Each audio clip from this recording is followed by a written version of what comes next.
Dexter, correct that barrier for me. A mile from the house. You're sure it's near Bill?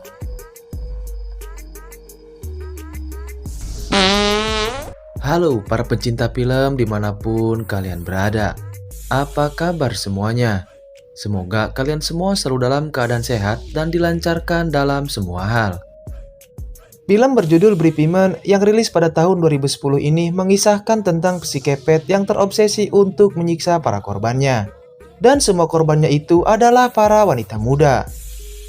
Nah, agar kalian tidak penasaran bagaimana keseruan yang terkandung dalam film ini tanpa banyak basa-basi seperti saat kamu ditagih hutang, langsung saja ke alur ceritanya.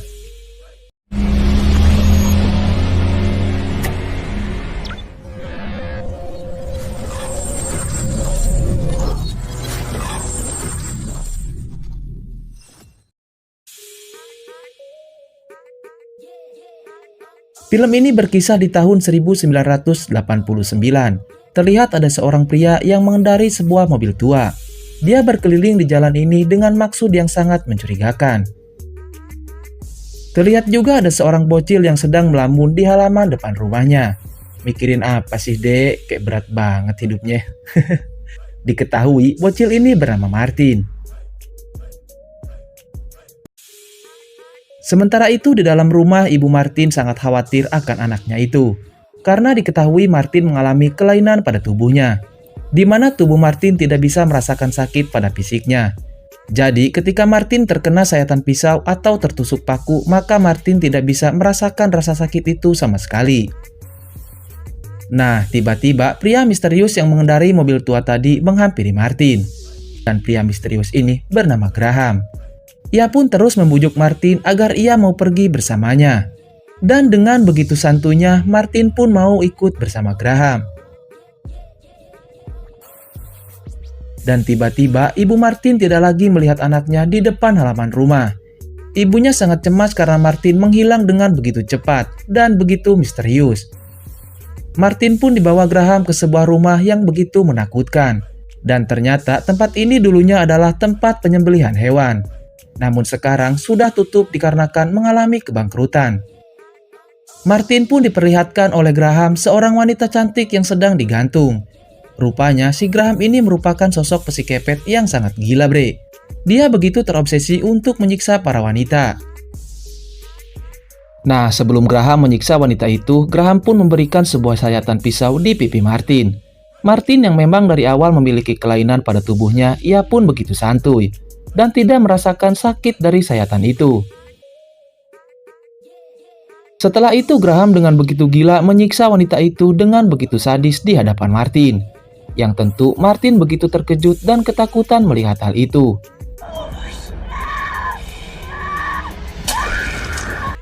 Martin pun berlari dari tempat itu dan mencoba kabur dari Graham.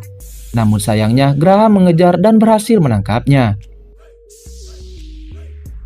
Nah, jadi Graham ini selain terobsesi untuk menyiksa para wanita muda, ia juga berharap ada yang meneruskan jejaknya sebagai seorang psikepet. Itulah mengapa di awal film, Graham mencari seorang bocil yang bertujuan untuk menjadi penerusnya. Hal itu juga dirasa cocok di mana Martin memiliki kelainan pada fisiknya. Nah, dari tragedi itu, 5 tahun pun berlalu. Di sini ada seorang wanita cantik yang baru saja turun dari bis. Gadis ini bernama Allison. Dia berasal dari Chicago yang bertujuan berlibur ke rumah pamannya. Tak lama Allison pun dijemput oleh pamannya yang bernama Jonathan. Sesampainya di rumah Jonathan, Allison pun disambut oleh bibinya yang bernama Karen, serta keponakannya yang bernama Wendy. Rumah pamannya ini tidak jauh dari tempat tragedi yang didiami oleh Graham, psikepet gila yang suka menyiksa para wanita muda. Jadi Allison yang sangat semelohai ini harus berhati-hati agar tidak diculik oleh si Graham. Tepat di malam ini Graham kembali melancarkan aksinya. Dia menculik seorang wanita yang nantinya sebagai bahan untuk melancarkan obsesinya itu. Wanita yang diculik itu bernama Melissa. Melissa pun digantung dengan sebuah tali sama seperti korban sebelumnya. Di sini terungkap bahwa Graham ini punya kebiasaan unik, bre. Sebelum ia menyiksa korbannya, ia sengaja membuat korbannya takut terlebih dahulu. Pada saat si korban sudah merasakan takut setengah mati, disitulah baru ia memiliki nafsu yang begitu besar untuk menyiksanya. Nah, keesokan harinya, Ellison yang baru saja sehari menginap di rumah pamannya, ia pun jogging sambil menikmati sejuknya udara pagi. Tanpa disengaja, Ellison pun melihat sebuah bangunan tua. Ketika melihat ke arah bangunan itu, tiba-tiba Ellison melihat seorang anak di balik jendela. Dan anak itu adalah Martin yang diculik Graham 5 tahun yang lalu. Namun, tampak Ellison tidak terlalu menghiraukannya dan melanjutkan joggingnya. Namun tiba-tiba ada sebuah truk besar yang mengarah ke arah Ellison. Ia terjatuh dan nyaris saja tertabrak. Kemudian Ellison pun dibantu oleh seorang pria yang bernama William. Ellison yang mengalami sedikit luka di tangannya, ia pun akhirnya diantar pulang oleh William. Sementara itu di sisi lain, Graham kembali melancarkan aksi gilanya. Ia pun menyiksa wanita yang ia culik sebelumnya. Dan sebelum aksi itu dimulai, Graham selalu mengajak Martin. Hal itu Graham lakukan agar Martin bisa mencontoh apa yang ia lakukan. Martin yang selama 5 tahun ini melihat aksi gila dari Graham, jiwanya pun semakin terpengaruh hingga benih-benih psikopet mulai merasuki kepribadiannya. Yang dimana Graham berharap Martin bisa menjadi penerusnya dan aksi gila pun dilakukan. Ketika Ellison berkeliling dengan pamannya, Ellison pun bercerita tentang seorang laki-laki yang ia lihat di sebuah bangunan tua. Jonathan pun menjelaskan kepada Ellison tentang gedung tua itu. Seperti yang saya bilang di awal, bangunan tua yang ditempati Graham dulunya adalah tempat penyembelihan hewan. Yang ternyata bangunan itu dulunya milik orang tua Graham. Graham sebenarnya tidak mau meneruskan usaha ayahnya itu. Ya, karena mungkin memang ia tidak suka. Namun karena ia mendapatkan tekanan dari ayahnya, Graham pun terpaksa meneruskan bisnis ayahnya itu. Namun bisnis itu harus bangkrut karena manajemen yang buruk semenjak dipegang oleh Graham.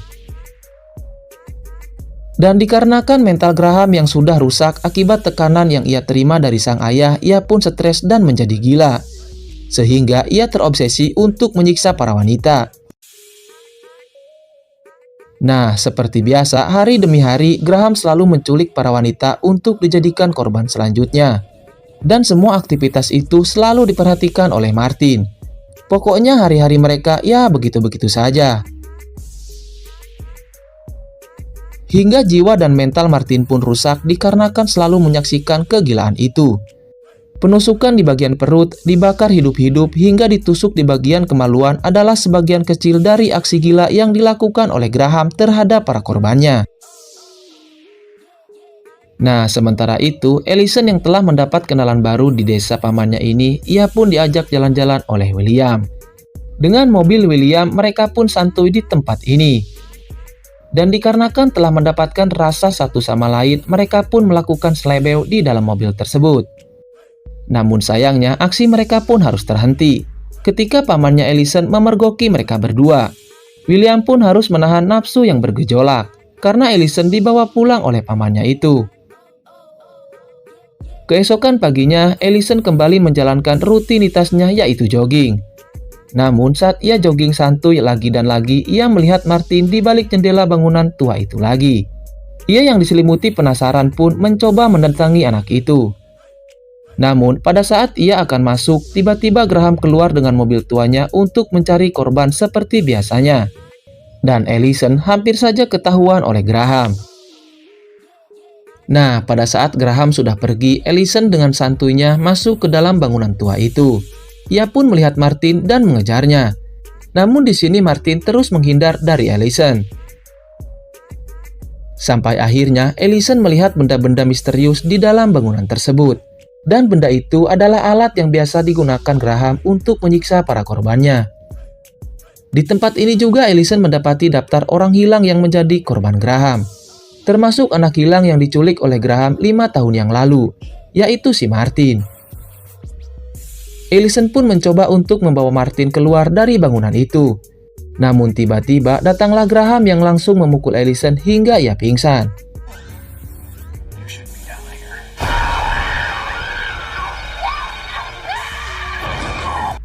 Dan Graham pun berkata, "Wah, kau mendapatkan korban bagus. Bagus Martin, kamu memang benar-benar anak yang bisa menjadi penerusku." Ketika ia tersadar dari pingsannya, Allison pun sudah dalam keadaan terikat seperti para korban sebelumnya. Sementara itu di sisi lain, Jonathan dan Karen sangat khawatir karena Allison semalam tak kunjung pulang. Jonathan pun berniat untuk mencarinya, hingga ia bertanya pada William. Namun, William juga tidak melihat Allison semalaman, karena ternyata William juga berniat untuk mencari Allison. Sepanjang pencariannya, Jonathan tak kunjung menemukan Allison, hingga ia berniat mencarinya di bangunan tua itu. Mendengar suara Jonathan, Allison pun mencoba berteriak dan berharap pamannya itu mendengar suaranya. Karena Jonathan mendengar suara Allison, ia pun berniat untuk masuk ke dalam bangunan itu. Namun tiba-tiba Graham pun menembak Jonathan dengan senapannya hingga membuat Jonathan wassalam saat itu juga.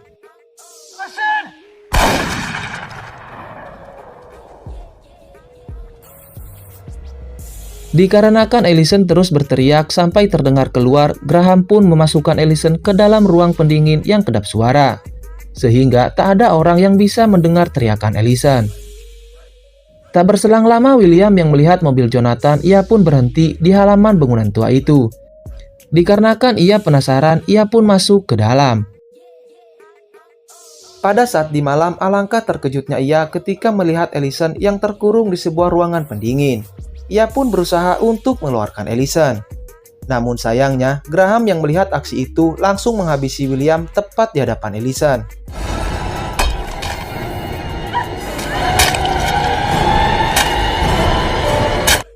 Kemudian Graham yang sudah semakin gila, ia pun tiba-tiba menusuk tangan Martin dengan sebuah pisau, hingga tangan Martin lengket di atas meja itu. Sementara itu Allison yang masih terkurung di ruangan pendingin berusaha untuk keluar dari tempat itu. Dan pada saat ia berhasil keluar, ia melihat Martin dengan tangan yang tertusuk pisau. Martin yang nampak begitu lemas karena kehilangan banyak darah digendong oleh Allison dan keluar dari bangunan tua itu. Di sisi lain nampak Graham pergi ke kediaman Jonathan dengan bertujuan mengantar mayat Jonathan kepada istrinya. Di sini istri Jonathan yaitu Karen dibuat sekarat oleh Graham dengan sebuah tusukan pisau di bagian perut. Kemudian Graham meletakkan jasad Jonathan di samping Karen yang tengah sekarat. Setelah itu, ia pun membakar rumah tersebut. Allison dan Martin yang telah keluar dari bangunan tua itu berniat pergi ke rumah Jonathan untuk meminta pertolongan. Namun pada saat sampai di rumah itu, Allison justru melihat paman dan bibinya yang telah wassalam. Allison yang sudah mengetahui jikalau ini adalah perbuatan Graham, ia pun pergi ke kamar Wendy, hingga ia berhasil menusuk Graham dengan sebuah pisau. Namun dikarenakan masih kuat menahan rasa sakit, Graham pun kabur dari tempat itu. Di saat Allison mencoba untuk menelpon polisi dan meminta pertolongan, tiba-tiba ia ditusuk oleh Martin, hingga Allison dan Wendy harus wassalam di rumah itu. Setelah Martin meninggalkan rumah Jonathan, yang mana seisi rumah itu sudah wassalam dan dengan kondisi rumah yang terbakar, kini Martin kembali ke bangunan tua itu untuk menemui Graham. Yang ternyata Martin telah muak dengan apa yang terjadi selama ini, sehingga Martin pun menghabisi Graham.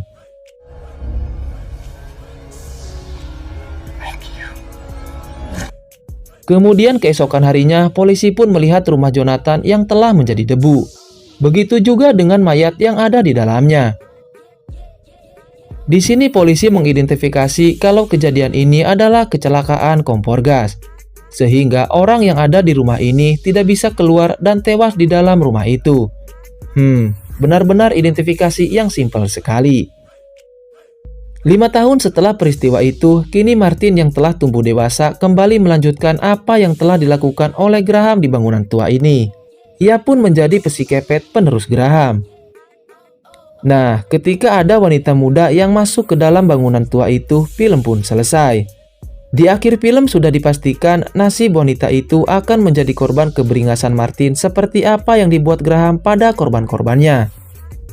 Dengan apa yang diperbuat Graham kepada Martin, jiwa psikopet yang ada pada Martin kini telah matang. dan siap untuk menebar teror di desa itu. Dan film pun wassalam. Oke bos, sampai di sini dulu untuk konten kali ini. Jangan sungkan-sungkan untuk main-main ke channel kami. Jangan lupa juga untuk terus support channel kami dengan cara like, share, dan subscribe. Karena support dan dukungan dari kalian adalah motivasi dan semangat bagi kami. Dan agar kalian tidak ketinggalan konten-konten menarik lainnya dari kami. Terima kasih dan wassalam.